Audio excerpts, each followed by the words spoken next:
আসসালামু আলাইকুম ওয়া রাহমাতুল্লাহি ওয়া বারাকাতুহু। ইন্নাল হামদুলিল্লাহি ওয়াহদা ওয়াসসালাতু ওয়াসসালামু আলা মান লা নাবিয়্যা বা'দা আম্মা বা'দ। সম্মানিত উপস্থিতি, আমরা আপনাদের সম্মুখে ধারাবাহিকভাবে আলোচনা উপস্থাপন করছিলাম, যেমন ছিল সালাফদের রমাদান। পঞ্চম পর্বে আমরা আলোচনা করছিলাম অঙ্গ প্রত্যঙ্গের সিয়াম। দ্বিতীয় অংশে আমরা এটুকু বলতে চাচ্ছি, দেখুন, জাবির ইবনে আব্দুল্লাহ রাদিয়াল্লাহু আনহু বলেছেন, ইযা সুমতা, যখন তুমি সিয়াম পালন করবে, ফালিয়াসুম সামউক ওয়া বাসারুক ওয়া লিসানুক আনিল কাযিবি ওয়াল মাআথিমি। তোমার কর্ণ, চক্ষু আর জিহবা, এই তিনটা বিষয়কে বিরত রাখবে কার থেকে? মিথ্যা কথা থেকে এবং পাপাচারিতা থেকে।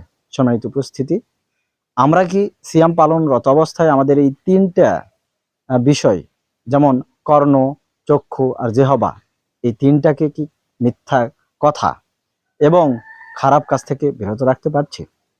দেখুন, এটা রাখার জন্য আপনার সহায়ক হবে আবু হুরায়রা রাদিয়াল্লাহু আনহু সহ তাদের সাহাবীরা বিশেষ করে সিয়ামের দিন মসজিদে অবস্থান করতেন।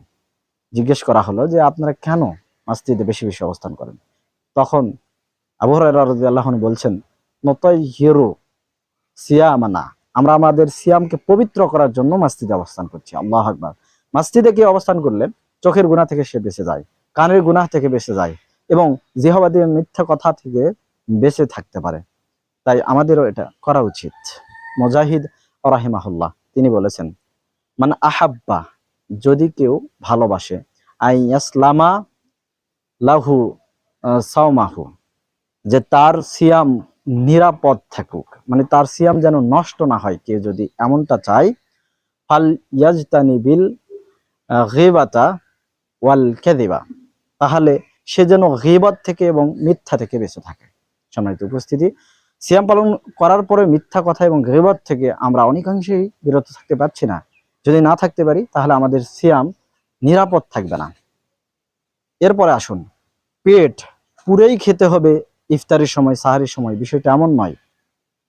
আপনি খেয়াল করুন, আবু ইমরান আল জাউনি রাহিমাহুল্লাহ তিনি বলেছেন, মানে আহাব্বা আইউনাউযিরু কলবুহু, যদি কোনো ব্যক্তি চায় তার অন্তর আলোকিত হোক, তাহলে ফালিউকিল্লা তুমাহু, সে যেন খাবার কম খায়।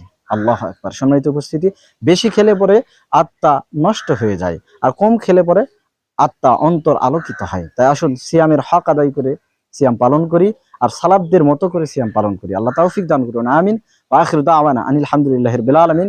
আসসালামু আলাইকুম ওয়া রাহমাতুল্লাহি ওয়া বারাকাতুহু।